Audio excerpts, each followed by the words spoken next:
할렐루야. 우리 함께 찬송가 94장 찬송하면서 화목한 기도에 함께 시작하겠습니다. 94장 주 예수보다 더 귀한 것은 없네.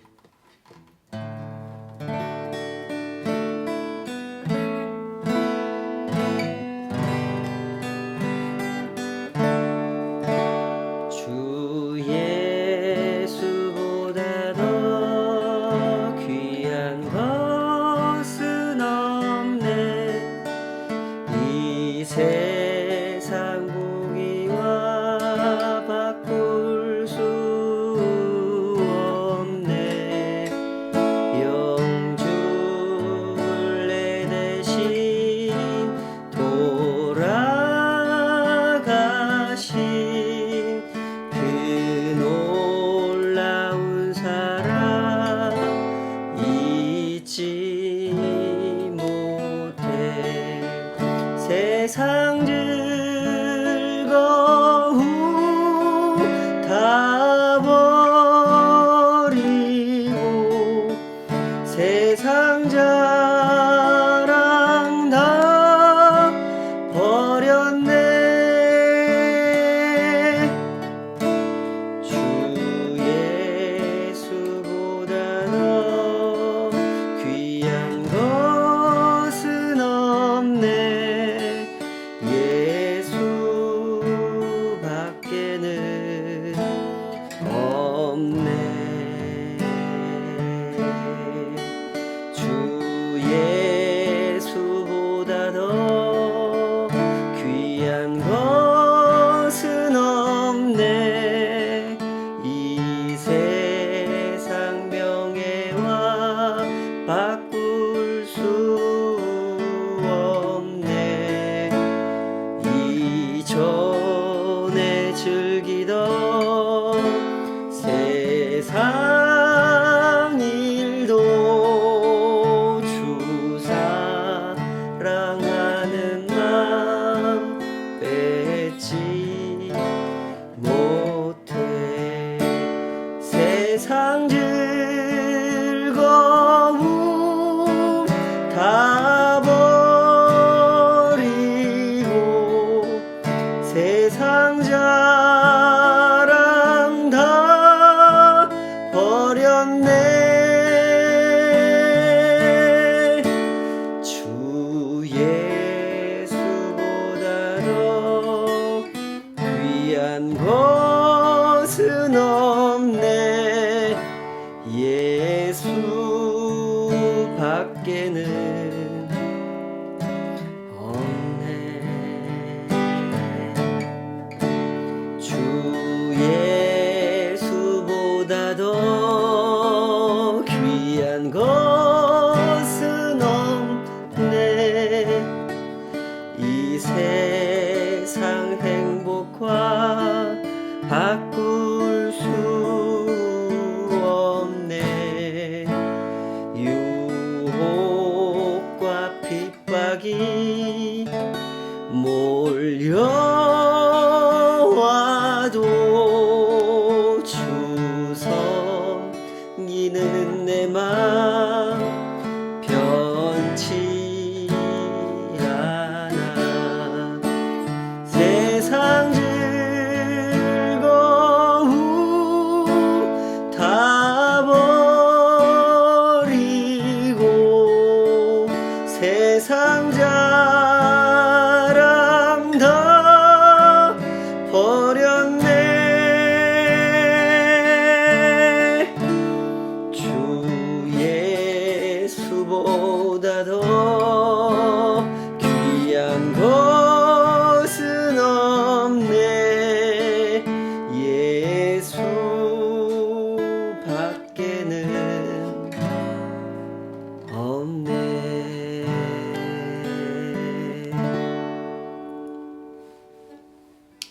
아버지 하나님, 이 시간 주님을 온전히 찬양하고 경배하기 원합니다.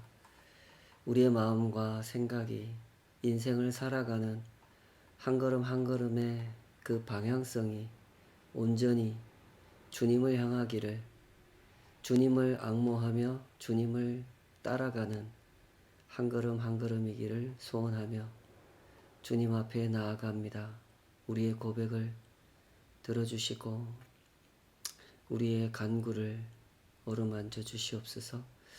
주께서 가르치시는 바 삶이 무엇인지 소명이 무엇인지 주님께서 우리에게 허락하신 구원의 영광이 무엇인지 잘 헤아려 그 마음속에 간직할 수 있도록 날마다 그 구원을 아는 지식이 더 깊어지고 하나님의 사랑을 더욱 선명하게 느낄 수 있고 그 부르심을 따라 걷는 그 걸음이 더 굳세어질 수 있기를 사모하오니 이 시간에도 주의 말씀으로 우리를 가르쳐 주시고 그 말씀이 친히 우리 안에 불러일으켜 주시는 거룩한 용기가 우리의 마음을 가득 채우기를, 그리하여 우리의 일상이 주님의 인도하심을 따라가는 주님의 그 거룩하신 복음을 증거하는 통로로서의 삶이 되기를 사모하오니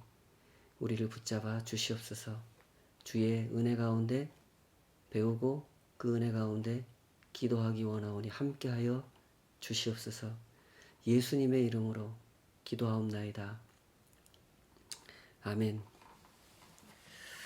오늘 주신 말씀은 누가복음 9장입니다.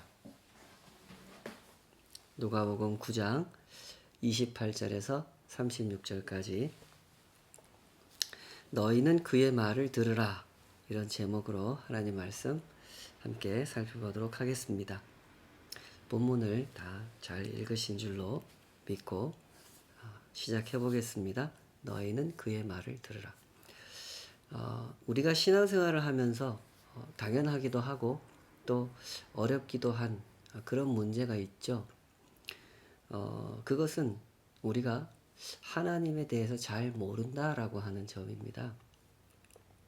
하나님을 믿는 사람이 하나님을 잘 모른다? 얼른 생각해 보면 말이 안 되는 말이죠. 그렇지 않습니까? 어떻게 알지도 못하는 분을 믿을 수가 있습니까? 그야말로 말도 안 되는 소리죠. 믿기 위해서는 먼저 알아야 되는 겁니다. 조금 알아서는 사실 잘 믿을 수 없는 그런 부분이죠. 참 어려운 점이 이런 겁니다. 하나님을 알기도 어렵고 하나님을 경험하기도 어렵다는 것이죠. 하나님을 믿기는 믿지만 하나님을 좀 풍성하게 원하는 만큼 깊이 아는 상태에서 또 하나님을 풍성하게 경험하는 상태에서 믿고 있는 상태가 아니기 때문에 우리의 신앙생활에서는 항상 이런 점이 어렵습니다. 하나님은 동화책에 나오는 산신령이나 용왕님, 옥황상제 이런 분하고는 전혀 다른 분이죠. 동화책 속에 나오는 이야기처럼 착하게 살면 복을 받고 죄를 지으면 벌을 받고 이런 식이라면 하나님을 믿는 일이 얼마나 쉽겠습니까? 피노키오 이야기처럼 우리가 거짓말을 할 때마다 코가 길어진다면 누가 감히 하나님 앞에서 거짓말을 하겠습니까? 이렇게 되면 아주 쉬워지죠. 신앙생활이. 죄에 대해서, 심판에 대해서 이해하는 일이 아주 쉽고 간단해질 겁니다. 진짜로 세상에는 죄와 벌이라는 것이 있구나. 거짓말하면 벌을 받는 거구나. 거짓말하면 하나님께서 다 아시는구나 하고 쉽게 확인할 수가 있겠죠. 그러나 하나님은 동화 속에 등장하는 산신령과 같은 분이 아니십니다. 하나님은 죄인에게도 해를 비춰주시고 악인에게도 비를 내려주시죠. 폭행을 하고 거짓말을 하고 사기를 치더라도 하나님께서는 당장 그 사람에게 눈에 보이는 심판을 내리지 않으실 때가 많습니다. 때문에 우리는 쉽게 죄와 벌, 죄와 심판을 확인할 수가 없죠. 그 반대의 경우도 많죠. 정직하게 세상에 가난한 사람들을 도우면서 살아가더라도 하나님은 당장 그 사람에게 포상을 내리지 않으실 때도 많습니다. 심지어 착하게 살아온 사람들이 젊은 나이에 암에 걸려 죽는다든지 교통사고를 당해서 평생 장애를 입고 살아가는 고통을 겪는다든지 이런 일들도 종종 일어나고 있습니다. 잔인한 범죄를 저지르고도 감옥에 가지도 않고 90세, 100세까지 감기 한 번 걸리지 않고 편안하게 살다가 죽는 사람들도 많은데 하나님을 위해, 이웃을 위해 많이 수고하고 섬긴 사람들이 그렇게 젊은 나이에 암으로 죽어가고 병드는 것을 볼 때 참 쉽게 이해가 안 되죠. 도대체 하나님은 이 세상을 어떻게 다스리고 계시는 것인지 납득하기 어려울 때가 많습니다. 하나님의 생각을 알기도 어렵고 이해하기도 어렵고 경험하기도 어려운 우리의 실정이죠. 그러나 성경을 보게 되면 조금씩 우리가 이해할 수 없었던 것을 이해하게 됩니다. 왜냐하면 성경에서 우리는 우리 같은 사람들을 만나기 때문에 그렇죠. 성경에 등장하는 사람들은 모든 면에서 우리와 닮은 사람들입니다. 어떤 점이 닮았습니까? 모든 것을 자기중심적인 관점으로 접근한다는 점에서 닮았고 하나님과 사람의 격차를 이해하지 못한다는 점에서 닮았죠. 예를 들어서 죄라는 주제를 접근할 때 우리는 이 죄라는 주제를 어떻게 접근합니까? 너에게 해당하는 것, 다른 사람에게 해당하는 것이라는 전제를 가지고 접근하죠. 우리는 죄라는 주제에 접근할 때 이것은 나에게도 해당이 되고 우리 모두에게 해당이 되는 문제라고 생각하지 않습니다. 그러나 구원과 은혜라는 주제를 접근할 때는 어떻게 합니까? 이때는 반대죠. 나에게 해당하는 것, 내가 속한 집단에 해당하는 것으로 전제하고 접근합니다. 구원과 은혜란 나뿐만 아니라 우리 모두에게 해당하는 것, 내가 미워하는 사람에게도 내가 싫어하는 사람에게도 심지어 내 원수에게도 해당하는 것이라고 생각하지 않죠. 우리의 접근 방식은 이렇게 자기중심적이고 그래서 이중적입니다. 내가 하면 로맨스고 남이 하면 불륜이 되는 식이죠. 사람이 이렇습니다. 우리가 이렇죠. 사람은 모든 것을 자기중심적인 관점으로 접근합니다. 때문에 사람은 진실을 보기가 어려운 것입니다. 때문에 사람은 하나님을 이해하기가 어려운 것이죠.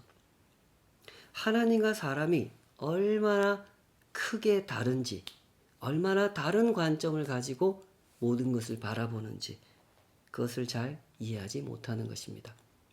조금 더 정직하게 표현하자면 사람은 하나님과 사람이 얼마나 크게 다른지를 이해하려고 노력하지 않죠. 이것이 좀 더 정직한 표현일 겁니다. 사람은 그냥 자신이 이해하기 쉬운 방식으로 틀을 만들어 놓고 그 틀 안에다가 하나님을 구겨 넣는 방식으로 하나님을 이해하려고 하죠. 하나님이 네모였으면 좋겠다고 생각할 때는 네모난 틀을 만들죠. 그리고 그 틀 안에다 하나님을 구겨 넣어버립니다. 하나님은 네모다라고 결론을 내리죠. 하나님이 세모였으면 좋겠다라고 생각할 때는 또 세모난 틀을 만듭니다. 그리고 그 틀 안에다 하나님을 구겨 넣고 하나님은 세모다라고 결론을 내리죠. 사람에게 있어서 하나님은 물과 같은 존재입니다. 형태가 없죠. 사람이 만들고 싶은 모양대로 만들어 버릴 수 있는 대상인 거죠. 때문에 사람은 진실을 보기가 어려운 것이고 때문에 사람은 하나님을 이해하기가 어려운 것입니다. 오늘 본문에 등장하는 이 세 명의 제자들 베드로와 요한과 야고보 역시 그런 모습을 하고 있죠. 물론 이들은 자신이 그런 상태라는 사실을 아직 모르고 있습니다. 때문에 엉뚱한 말을 하고 엉뚱한 행동을 하죠. 놀라운 광경을 목격했고 놀라운 이적을 체험했지만 전혀 그에 합당한 반응을 보이지 못합니다. 이 단락을 시작하는 28절은 이렇게 시작을 하지 않습니까? 이 말씀을 하신 후 8일쯤 되어 이러면서 시작하죠. 여기서 이 말씀이라고 하는 것은 바로 앞구절이죠. 9장 27절에서 하신 말씀. 내가 참으로 너희에게 이르노니 여기 서 있는 사람 중에 죽기 전에 하나님의 나라를 볼 자들도 있느니라 하신 그 말씀을 지칭하는 거죠. 8일쯤 전에 하셨던 그 말씀. 지금 그 말씀 그대로의 장면, 그 상황이 베드로와 요한과 야고보 앞에 펼쳐지고 있습니다. 예수님은 그 용모가 변화가 되어서 밝게 빛이 나셨고 모세와 엘리야가 예수님 곁에서 함께 대화를 나누고 있는 장면, 그 장면이 눈앞에 펼쳐진 겁니다. 교회를 좀 다녀보신 분들은 이 상황이 어떤 상황인지 아실 겁니다. 왜 하필 예수님 옆에 모세와 엘리야가 나타났습니까?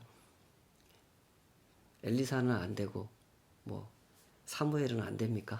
왜 하필 모세와 엘리야일까요?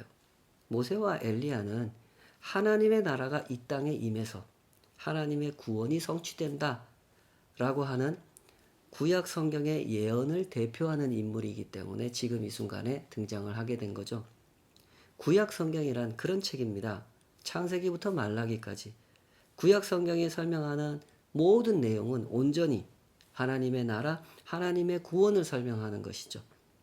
모세는 율법을 대표하는 인물로서, 엘리야는 선지자, 선지서를 대표하는 인물로서 지금 예수님 앞에 나타나 대화를 나누고 있는 것입니다. 그런데 이 세 분이 어떤 대화를 나누고 있습니까? 누가는 그 대화의 내용까지 설명을 해주고 있는데요. 31절에 이렇게 돼 있죠.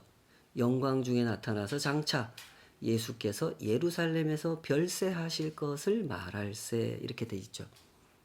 예수님과 모세, 엘리야는 하나님의 나라, 하나님의 구원이 예루살렘에서 예수님의 그 십자가 사건으로 성취될 것이라는 내용에 대해서 지금 대화를 나누고 있었다는 것입니다. 복음이 무엇인 줄 알고 하나님 나라가 어떤 나라인지 아는 사람들이 볼 때는 너무너무 영광스러운 장면이죠. 너무너무 중요한 장면입니다. 지금 이 장면은요, 이렇게 표현할 수도 있습니다. 구약 성경을 사진 한 장으로 표현해봐라. 이러면 딱 이 장면으로 표현할 수 있는 그런 장면이죠. 예수님과 모세와 엘리야가 십자가 사건에 대해서 대화를 나누시는 장면. 이 사진 한 장으로 구약 성경 전체를 뭐 신약 성경까지 다 포함할 수도 있겠죠. 설명할 수 있는 그렇게 영광스럽고 그렇게 중요한 장면입니다. 길고 긴 그 구속사의 영광을 이 사진 한 장으로 보여주는 그런 장면인 것이죠. 그러나 그렇게 영광스럽고 그렇게 중요한 이 장면을 사진으로 보는 것이 아니라 지금 실물로 그 현장에서 목격하고 있는 베드로와 요한과 야고보는 지금 어떤 모습을 하고 있습니까? 32절, 33절 베드로와 및 함께 있는 자들이 깊이 졸다가 온전히 깨어나 예수의 영광과 및 함께 선 두 사람을 보더니 두 사람이 떠날 때에 베드로가 예수께 여짜오되 주여 우리가 여기 있는 것이 좋사오니 우리가 초막 셋을 짓되 하나는 주를 위하여 하나는 모세를 위하여 하나는 엘리야를 위하여 하사이다 하되 자기가 하는 말을 자기도 알지 못하더라. 처음부터 이 제자들은 문제가 많았습니다. 분명히 예수님께서 말씀하시기를 죽기 전에 하나님 나라를 볼 자들이 있을 거다 이런 말씀 하셨잖아요. 그리고 예수님께서 산에 기도하러 올라가시는데 8일쯤 후에 나머지 제자들은 안 데리고 가는데 3명의 제자들은 데리고 올라가셨단 말이에요. 그러면 당연히 이 제자들이 예수님의 그 말씀을 염두에 두고 있어야 되는 거 아닙니까? 예수님이 기도하러 데리고 가셨을 때 예수님이 기도하고 계시면 그 옆에서 같이 기도하고 있어야 되는 거 아닙니까? 근데 이 제자들은 예수님의 그 말씀을 염두에 두고 있지도 않고 예수님과 함께 깨어 기도하고 있지도 않았습니다. 얼마나 이들이 예수님의 기대에 참 못 미치는 상태였는지 누가는 그들의 상태를 이렇게 있는 그대로 보여주고 있죠. 깊이 졸고 있었다 그랬습니다. 예수님은 기도를 하시는데 제자들은 졸고 있었다? 이게 정말 심각한 상황 아니겠습니까? 그 당시 제자들의 상태가 그랬단 말입니다. 깨어있지 못했고 예수님의 말씀을 주의 깊게 듣지도 않았죠. 때문에 졸다가 깨어났을 때 자기 눈앞에 펼쳐진 광경을 보고도 그 장면의 의미를 이해하지 못했던 겁니다. 모세와 엘리야가 예수님과 함께 있는 모습을 보기는 봤지만 그 장면이 어떤 의미를 담고 있는 장면인지 전혀 몰랐던 것이죠. 그러나 아직 늦은 건 아닙니다. 예수님께서 기도하실 때 졸았다고 하는 것이 잘한 일은 아니지만 사람이 살다 보면 그럴 수도 있는 거 아니겠습니까? 모세와 엘리야가 예수님과 함께 대화를 나누는 그 장면을 보고도 그 장면의 의미를 이해하지 못했다는 거, 그거 잘한 건 절대 아니지만 또 그럴 수도 있는 거 아니겠습니까? 아직 제자들은 부족하고 아직 제자들은 모르는 것이 많으니까 그럴 수도 있는 일이라 이 말입니다. 그러면 이제 어떻게 해야 됩니까? 예수님한테 물어봐야 되죠. 예수님, 죄송합니다. 깜빡 조느라고 지금 무슨 일이 어떻게 일어나고 있는지 잘 못 봤습니다. 예수님, 왜 모세와 엘리야가 예수님과 함께 대화를 나누고 있는 겁니까? 도대체 무슨 대화를 나누신 것이고 저희들에게 이 장면을 보여주시는 의도가 도대체 어디에 있는 겁니까? 예수님 좀 가르쳐 주십시오. 이렇게 나와야 되는 거죠. 그러나 그때 베드로는 횡설수설을 합니다. 여기에 초막을 짓는 것이 참 좋겠습니다. 세 분이니까 3개 짓겠습니다. 막 이야기를 하는데 누가는 이 이야기를 들려주면서 그 당시 베드로의 말이 얼마나 어처구니 없는 말이었는지를 분명하게 짚고 넘어가죠. 자기가 하는 말을 자기도 알지 못하더라. 우리가 복음서를 읽으면서 거듭거듭 마주하게 되는 장면이 이런 장면들 아닙니까? 예수님은 계속해서 하나님 나라를 설명해 주시는데 제자들은 계속해서 못 알아듣습니다. 못 알아들었으면 다시 묻기라도 하면 좋은데 다시 묻지도 않아요.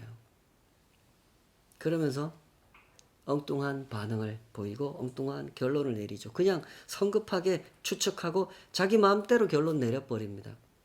내가 하는 말을 나도 모르면서 의미 없는 결론을 내려버리는 것이죠. 사실 이런 장면들이 복음서 안에 지금 이 누가복음에서도 계속 등장하지 않습니까? 바로 앞에 장면에 보면 9장에서만 해도 12제자에게 하나님 나라의 권위와 능력을 부어주시고 각 마을에 파송을 하시죠. 제자들이 가서 천국 복음을 전파하고 귀신도 쫓아내고 병자도 고쳐넣어주고 그러면서 막 대단한 체험을 했단 말입니다. 그럼에도 불구하고 제자들은 하나님의 나라에 대해서 예수님의 권위에 대해서 이해하지 못했죠. 오병이어의 이적을 체험했음에도 불구하고 제자들은 아직도 하나님의 나라를 예수님의 권위를 이해하지 못했습니다.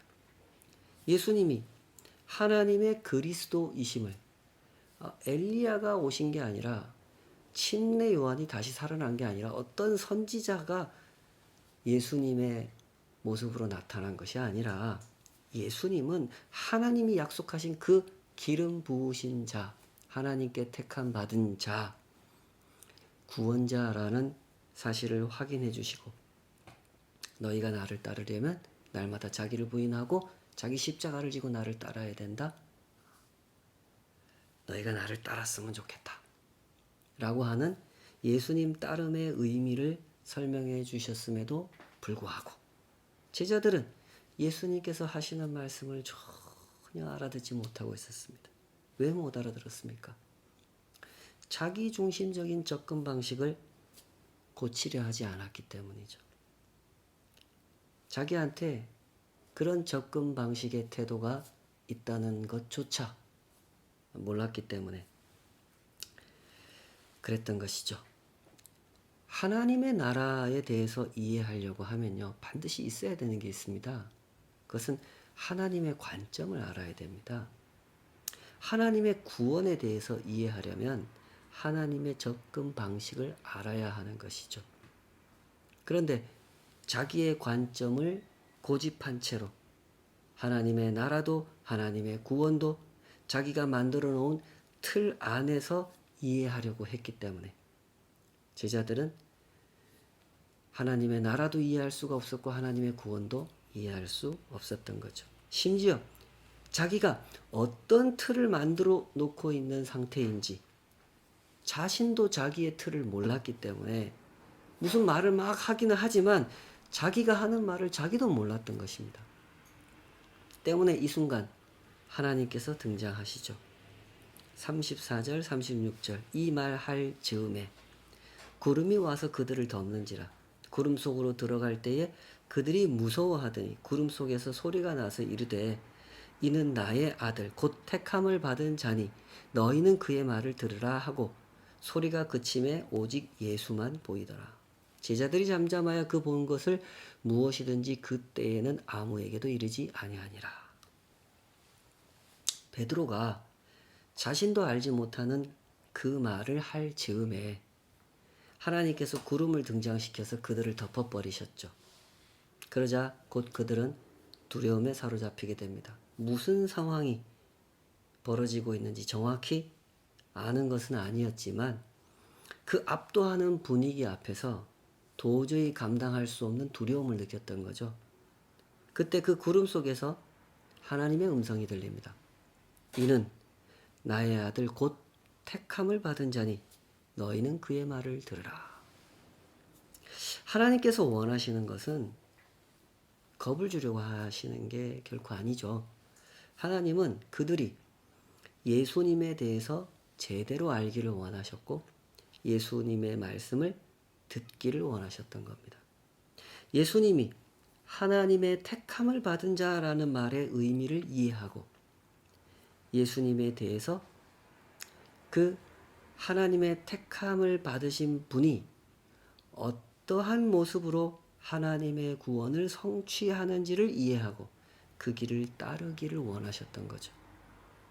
이는 나의 아들 곧 택함을 받은 자니 너희는 그의 말을 들으라 하는 그 말씀 속에는 이와 같은 하나님의 뜻이 분명하게 표현된 것입니다. 자, 그러면 오늘 이 말씀 앞에서 우리의 모습을 한번 성찰해 봤으면 좋겠습니다. 오늘 우리의 모습은 하나님 앞에 어떠한 모습일까요? 오늘날 우리는 어떤 틀을 만들어 놓고 하나님을 그 틀 속에 구겨 넣으려고 하고 있는 것은 아닐까요? 부디 이런 점을 잘 성찰해 보시기 바랍니다. 내가 만들어 놓은 틀이 어떤 모양인지도 모르면서 어떤 말을 하기는 하지만 나도 내 나름대로 신앙 고백도 하고 체험도 이야기하고 예수님을 위해서 이렇게 하겠다 저렇게 하겠다 여러 가지 말을 하지만 나 자신도 내가 하는 말의 의미를 모르는 상태. 그 베드로와 같은 모습이 오늘 나에게도 있지 않은지 진지하게 검토해 봐야 할 것입니다. 물론 이런 일은 항상 쉽지가 않습니다. 세상에서 제일 어려운 일이 바로 성찰하는 일이죠.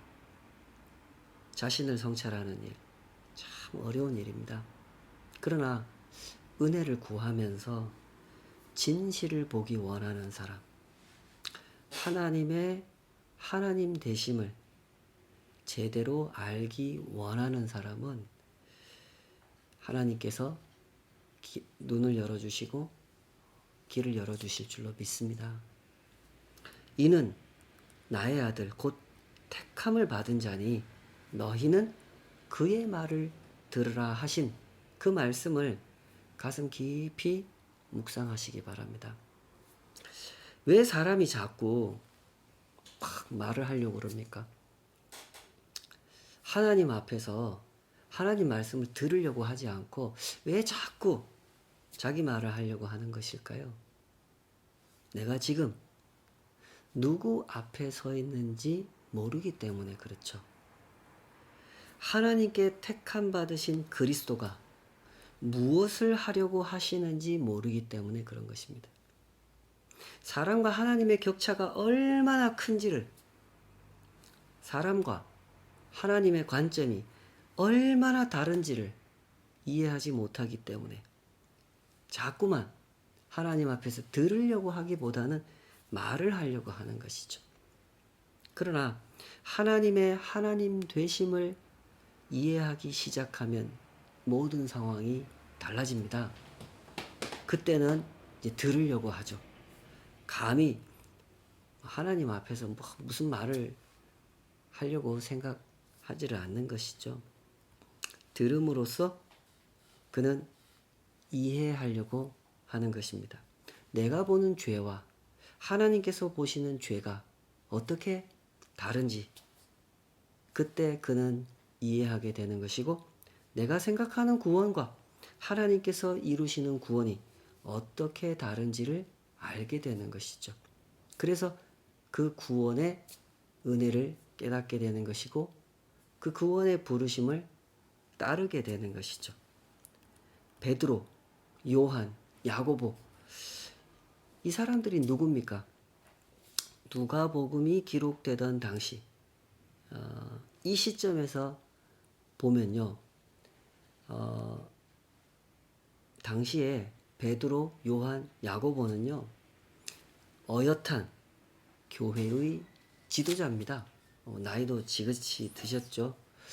사실 야고보는 초대교회가 시작된 지 얼마 되지 않아서 순교를 제일 먼저 당하셨기 때문에 이미 순교한 상태였고요. 베드로와 요한도 곧 그 뒤를 따르는 그런 상황이었죠.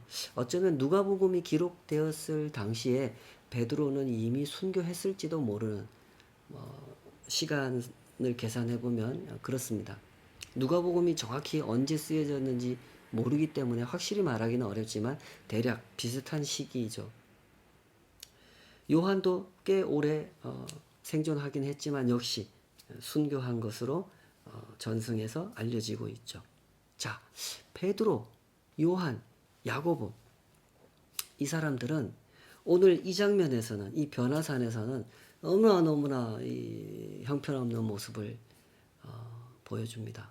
그러나 나중에 이 사람들 변화되죠. 하나님의 나라도 이해하게 되었고 하나님의 구원도 이해하게 됐습니다. 그냥 적당히 이해하는 정도가 아니라 깊이 이해했고 자기 목숨을 걸고 그 하나님 나라의 부르심을 따랐던 그 정도로 변화가 됐죠. 우리가 이 점에서 잘 생각을 해보십시다. 신앙의 성장이라고 하는 것은 이런 겁니다. 내가 가진 틀이 깨어지고 하나님을 나 편할 대로 이해하려고 했던 나의 어리석음을 알게 됐을 때, 그때 우리의 영혼은 변화의 전기를 맞이하게 되는 것입니다. 부디 이런 은혜를 사모하시기 바랍니다. 순교자들도 그렇게 변화되었고 그렇게 눈이 열렸다면 우리도 마찬가지가 아니겠습니까? 부디 신앙의 길을 걸어가되 겸손하게 걸어가시기를 바랍니다. 질문하면서 배우면서 그렇게 걸어가시기 바랍니다. 하나님이라고 하는 분은 어마어마하게 크신 분이십니다. 우리가 살아봐야 100년도 살지 못하는 우리 인생이 공부를 좀 한다고 해서 하나님을 알면 얼마나 알겠습니까? 절대로 우리가 뭐 공부 많이 해서 하나님을 완벽하게 파악할 수 있는 하나님은 그 정도의 하나님이 아니십니다. 우리가 뭐 대단한 체험을 몇 가지 한다고 해서 뭐 그 체험으로 소상히 파악할 수 있는 분도 아니죠. 그러므로 하나님을 알고자 접근할 때는 항상 겸손하게 접근하셔야 되는 겁니다. 그때 우리는 하나님의 나라, 하나님의 구원을 조금씩 조금씩 이해할 수 있게 되는 것이고, 나 같은 죄인이 하나님의 은혜로 하나님 나라의 백성이 되는 그 신비로운 구원을 경험하게 되는 것입니다. 부디 우리 모두에게 이런 신앙의 길, 순례의 길이 이어졌으면 좋겠습니다. 겸손하게 하나님께 물으시고 배우시고 들으면서 하나님을 알아가시고 하나님의 나라, 하나님의 구원을 경험해 가시기를 주님의 이름으로 축복합니다. 기도하겠습니다. 아버지 하나님, 우리를 부르셔서 주님의 은혜 아래 거하게 하신 그 사랑의 깊이와 높이를, 그 넓이를 저희들은 감히 다 헤아릴 수 없을 겁니다. 그러나 조금이라도 더 알기 원합니다. 조금이라도 더 깨닫기를 원하고 생생하게 체험하기를 원합니다. 하나님의 사랑은 진실한 사랑이기에 그 진실한 사랑을 대충 적당히 그렇게 알고 그렇게 넘어가고 싶지 않습니다.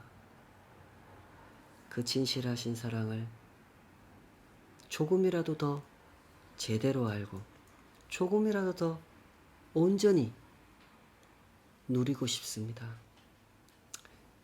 그 사랑이 저같이 쓸모없는 인생을 어떻게 쓸모있게 만드시는지,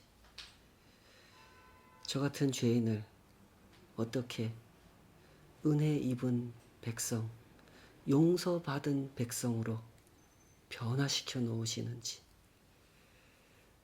그 신비를 알고 싶습니다. 하오니 주여 우리에게 날마다 가르쳐 주시옵소서.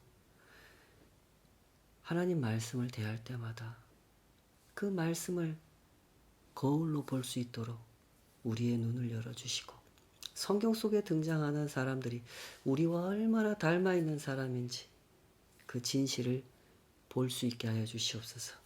이 사람들을 예수님께서, 하나님께서 어떻게 다루시고 어떻게 가르치시고 어떻게 인내하시고 어떻게 인도해 주셨는지, 어떻게 도전하셨는지 주님, 우리가 그것을 겸손히 배워가게 하여 주시옵소서.